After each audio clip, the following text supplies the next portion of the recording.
sa inyo and sa inyong mga taga-subaybay. Unang-una po, gusto ko po naman na i-congratulate sa nakuha niyo pong award, Mayor.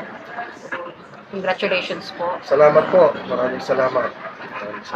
Mayor, ano po ba ang sikreto? Bakit po kayo na-recognize dyan po sa Saludo Award? Sikreto, walang sikreto ito. Ano lang ito, what you see is what you get. Kung ano lang yung dapat natin gawin, yun lang ang ginagawa natin ng taos puso. Ang tayo ay makatulong, makapagserbisyo, no? Sa abot ng ating makakaya. Yung award na natanggap natin, bonus na lang yan. Bonus lang yan. Kasi trabaho naman natin at saka obligasyon naman po natin, no? Bilang tagapaglingkod, public servant. Obligado tayo niyan. Tayo ay swildado ng taong bayan.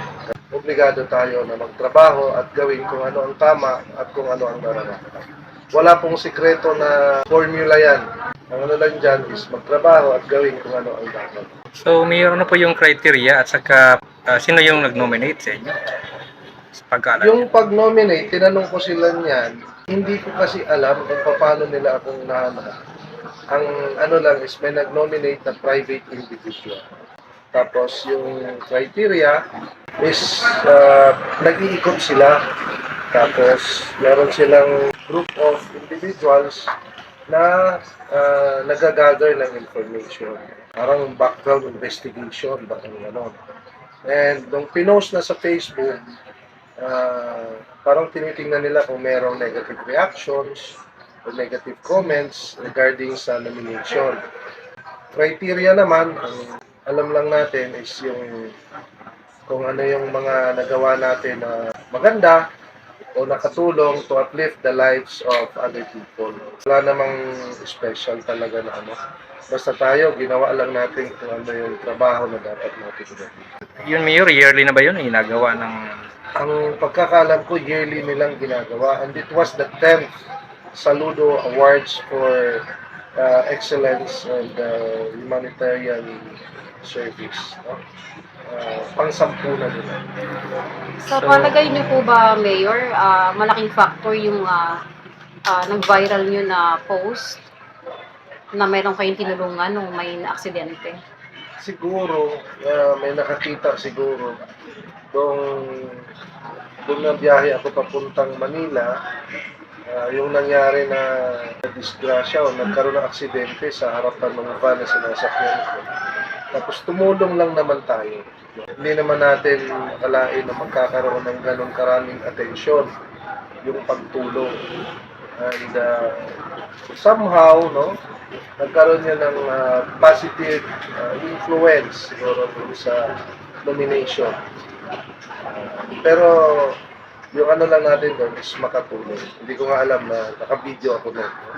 Isa sa mga kasama natin, siguro nag-video. Pero hindi ko akalain na magkakaroon yun ng ganun kalaking attention. So, purely organic yung pagtulong mo na yun, Mayor? Hindi sabi na scripted? Parang Hindi po. Actually ako, hindi ko nga alam kung ano yan, kung sumpa. Marami na po akong nadadaanan na nadidisgrasya. No? Most of them vehicular accidents. And siyempre, tao tayo. Hindi natin pwedeng iwanan ang mga nangangailangan ng tulong na hindi tayo nakakapagbigay ng tulong. So, it wasn't the first time na sa harapan natin meron ganung pangyayari. So, hindi ka pa Mayor noon? Opo, hindi pa po ako mayor. Tumutulong ka na? Actually, noon nagbabakasyon ako dito, nakapagpaanak ako ng isang babaeng nanganganak dyan sa may pier ng Katayngan. Wow. Kasama ko yung pinsan ko, tinawag ko yung pinsan ko na nurse. Nagtulungan kami para mapaanak namin yung babae dyan sa Pantalan ng Katayngan.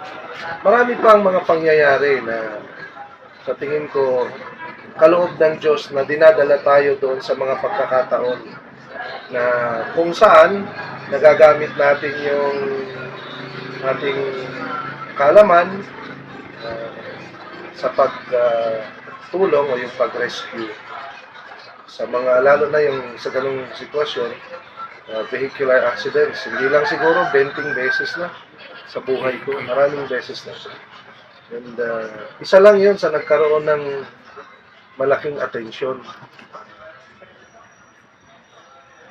Pero kung meron tayong nakita o nadaan ng may aksidente na kailangan ng tulong, huwag po nating iwanan.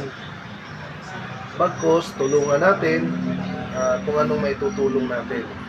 Kasi you'll never know, baka mamaya mga kapamilya naman natin, o kaibigan, o kakilala ang mga ilangan ng tulong. Or maybe tayo naman ang mga ilangan ng tulong.